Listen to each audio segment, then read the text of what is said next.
would know if my best friend was an assassin. Like, I think I would have been able to clock it. Not if they're a good assassin, though.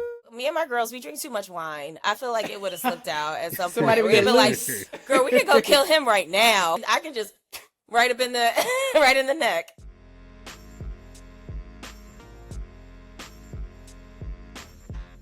From helping international spies catch the bad guys to solving cases in the dangerous streets of Detroit, today we're talking about how Black women are once again saving the world on this episode of The Black Watch. First up, we're discussing the action comedy series Ride or Die on Prime Video. This show stars Octavia Spencer and Hannah Waddingham as lifelong best friends whose lives are upended when one of them discovers that the other is an elite international assassin.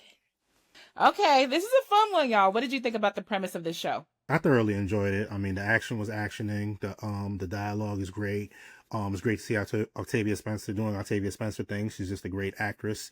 And the storyline is so far so good. I watched the first episodes and I'm locked in. I'm ready to see the rest of it. I love it. I was immediately like, wait a minute, Octavia Spencer and, assassins. And also like Hannah Waddingham. I mean, she's a bad bitch. She looks good. She looks good. I have questions. I know they specifically wanted Octavia Spencer because everyone else is British, right?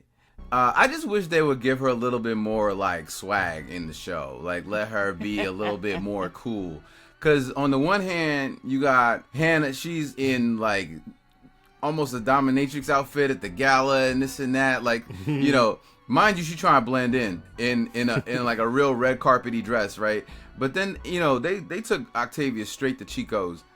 And they were like, not Chico's. They were like, listen, anything you want in this Chico's is yours, I'm like, can we give her a little bit more like, because we mentioned her accomplishments, was a little hokey. Yeah. But then they make her just look kind of, I don't know, grandma-y. They also kind of have her like almost like a simp in a way. Like when she starts telling the people on the train about like all the stuff, and it's like, girl, like, you know what I mean? Like, why are you telling these people that this woman is a top secret, spy agent? And you're like, it's just very like not. She's doing a lot of things a black woman wouldn't do. Would never do. Like, for instance, jump out of trains. You just seen a whole bunch of people get murdered, and then your friend who you just found out is an assassin hides you in a house full of guns, and you're like, you know what? I need to get out of here. I need to get out of safety. I gotta go to my house. I need to go to my where house. The killers are. And then she calls the police. The regular police. She called the regular police. Before she called the kids. They didn't even call the kids yet. It was like, wait. She's like, I need to call my kids. Then she just forgot to call the kids. She should have known what time it was when the hotel was like, yeah, there was some mold. It was crazy. Like, babe, the fix is in. Save yourself. Would y'all be mad if y'all found out that your best friend was an assassin and you didn't know it? Because she was mad for too long. I felt like she was a little upset. Like, I was like, you need to kind of lock in. I mean, I'd be mad. I'd be grateful to be alive. Right. I would be like, you know what? Craig and them probably wouldn't handle the situation very well. I'm glad you have some training. I'd be mad for 5 seconds, but then I need to get details. Like, all right, so how many times did you save me? Like, know what I'm saying? Like, let me know. Like, all right, I'm probably going to appreciate it. So, but let me know what's been going on. Like, absolutely. I wouldn't be like, why you ain't tell me earlier? I might have some work for you, girl. Like, how about it? But do you? Because if you did have work for her, she'd have probably told you. But like, right. I feel like in real life, the way this ends is, dang, I got to kill you now because Right, and so, exactly. I appreciate the love, Hannah's a real ally. Shout out to a real ally who didn't just kill the black woman, Yeah, can we talk about Octavia and Hannah as besties? Did we believe them as a duo together? No. Oh. That'll be a no. I wouldn't have. It's an interesting casting to me. Yeah. Because Hannah, I feel like is done, like, I mean, between like Game of Thrones and like Ted Lasso, and then Octavia Spencer. I mean, her character is such a like super doting wife, and even though her husband ain't shit, but it's just, I don't know, it was very interesting to me. I would believe the friendship a little bit more if they dressed a little bit more similarly. Exactly. Like, that's I know that we're going for an odd couple thing, but again, the Chicos of it all just really just grinds my, like, she's a politician's wife. She's accomplished in her own right. Stylist. Like, yeah, She got some St. John's in that you know closet what I'm somewhere. saying? Like who's whoever's dressing like Nicole Byer or somebody could come through, or Michelle Buteau could like hook her up with something fun.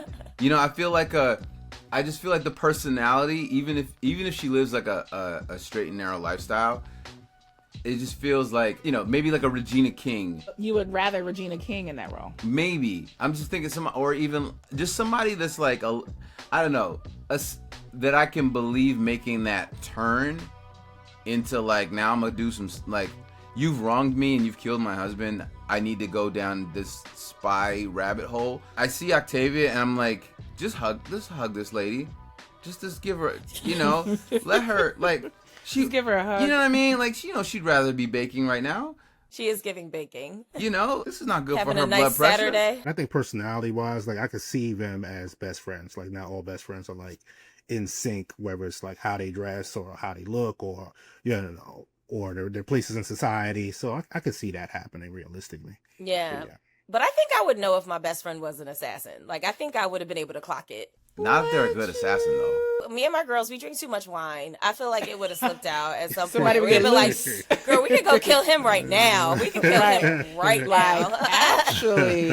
Right. How much of a problem is this for you? Right, exactly. I can just right up in the right in the neck. Not the blowgun.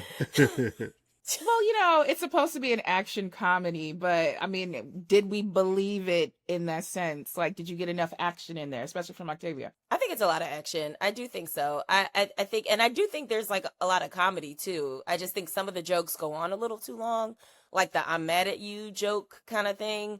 But I do think it's funny. I mean, it's a good watch. The first 2 episodes were directed by Peyton Reed from the Ant-Man trilogy. Do you think he did it like a good job in setting the tone for the series? Was it immediately clear like what was going on? I think the tone was great. I think he did a great job with that. Like, that's what I'm saying. Like, the action scenes are they're riveting. Like, it feels good to watch. It looks like a movie. I immediately was like, oh, they got a budget. Yeah, they do have a budget. Y'all did a chase scene on skis. Look, hey, salute. They got money. Salute. Yeah, they got money. Yeah, it's very 007.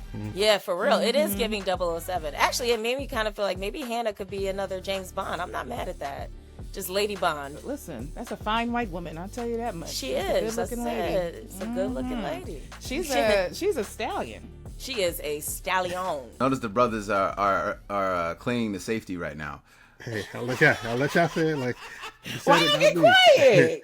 My name's Paul. That's on y'all. My commitment to my Nubian queens will not let me speak on such you go. matters. Okay? Oh, We my appreciate God. you. I mean, and- We and- appreciate and you. You see it. We'll give Hannah her flowers for being Right. fine. Right, exactly. As a Nubian queen, I see you, white queen. I see you, my white queen. girl. You're doing good. You're doing good. Listen, did I mention that Octavia looks wonderful in those Chico's outfits, okay? She's wearing that stuff. You know The what I mean? Chicos is well tailored, you Yeah. know. The Ann Taylor. Like, it's a long sleeve, but it's a little sheer. Right. We got A some little sheer in is there. funny.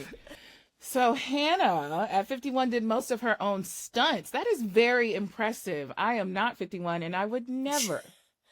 I'm also not surprised. I feel like, again, look at the stack. It's, you know what I'm saying? Like, she's packing and macking. So I feel like she has the athletic body for that type of athleticism. Like, I can see her doing all of that. But I mean, the training, I wonder what that training was like. Cause like I said, the action scenes are good. Her and I Achilles. also think, you know, her being 51 years old, like, she's also letting people know, like, yo, just because I'm 51 years old don't mean I can do- that I can't be cast in these action roles. You know what I'm saying? I'm Yeah. not just the face. I also got the physical talent as well. So Yeah. salute to her. Yes. Agree. Anti-ageism.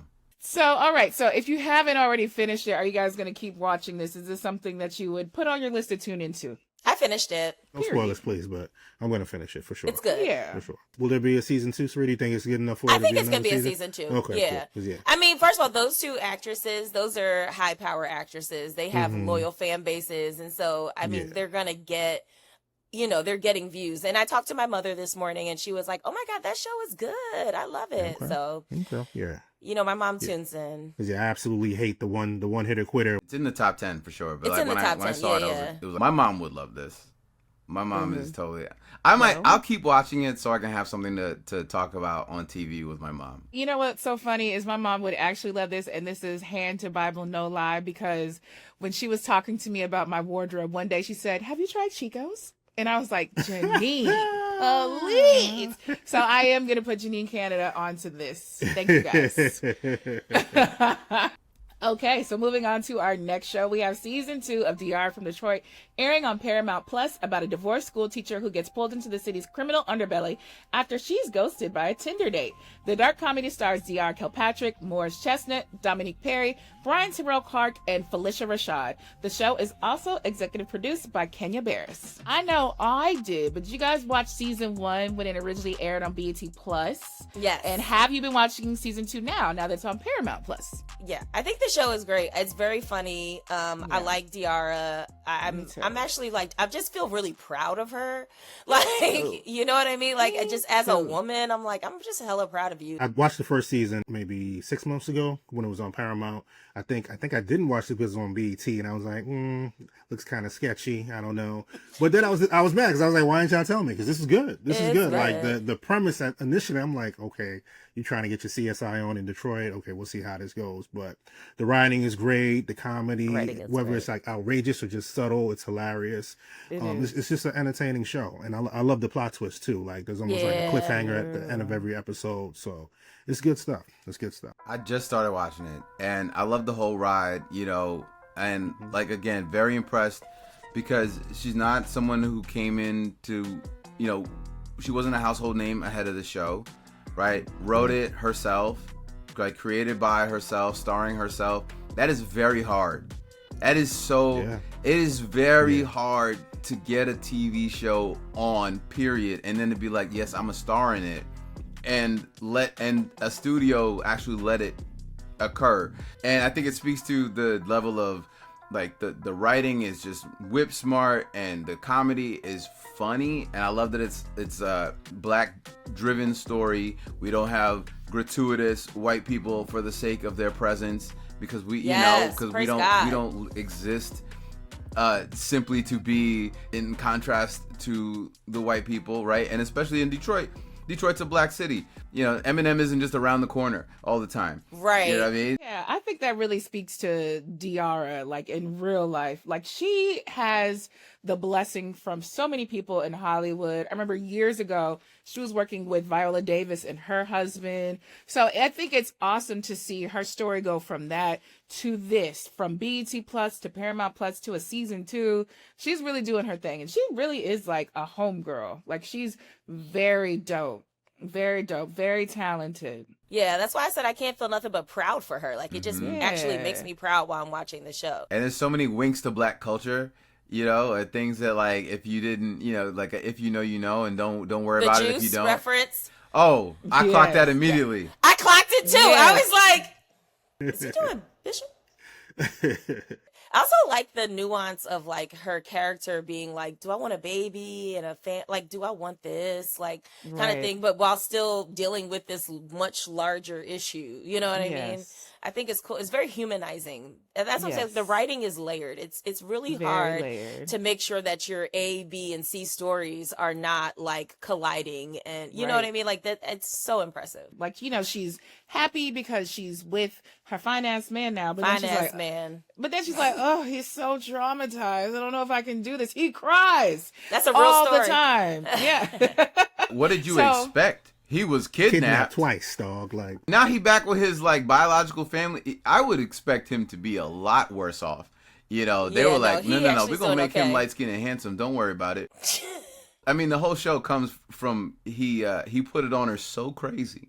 Yeah. He put it on her one time so I crazy. got to save him. That I got to find him. She roped in all her friends. Right. All her friends came along with it's like, listen, we're going to get you. We're going to get you right. The supporting characters are also really strong. Big shout out to Dominique Perry and Brian Terrell Clark, who are like her best friends on the show, because I love the comedy that they bring to this as well. Yeah, they're so good. Hilarious. And I do think the characters provide, like each of the characters, they provide you like this, you're able to like kind of attach yourself to them in a way, like fall in love with them, for lack of a better term, like just to kind of be like, okay, I actually want this character to thrive. Like, you're committed to it. Let's talk about the inspiration for this. So she said that she was inspired after watching old episodes of Columbo and Murder, She Wrote with her grandma, like a lot of us have done.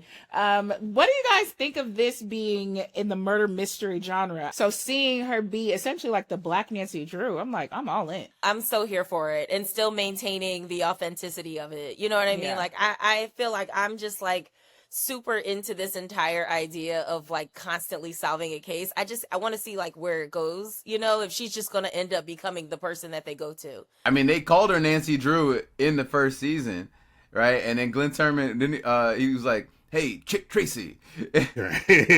Chick Tracy, yeah. You know, I think it's interesting that the second season digs into like politics and the Black family secrets. And, you know, Diarra is actually the half-sister of former Detroit Mayor Kwame Kilpatrick. Do you think she has some inspiration there? Because I feel like she did. Yes. Imagine. Of course. Wow. Right. Yeah, no, she probably really had to stretch and think about corruption and politics in Detroit. Yeah, you know. Yeah. Like, just like, She probably got a lot of inside Yeah. stories. I don't know if they talk, you know, if they how cool they are. that's also a really cool fun fact just in general. But like, yeah, I'm sure there was some inspiration there for sure. She also went to Detroit Country Day where Chris Webber went. So Ah. to take it off Kwame. To take Nice. Chris Webber. Take it off Kwame. Right. So are we saying she can hoop? She can hoop? Yeah, she could hoop. She probably can.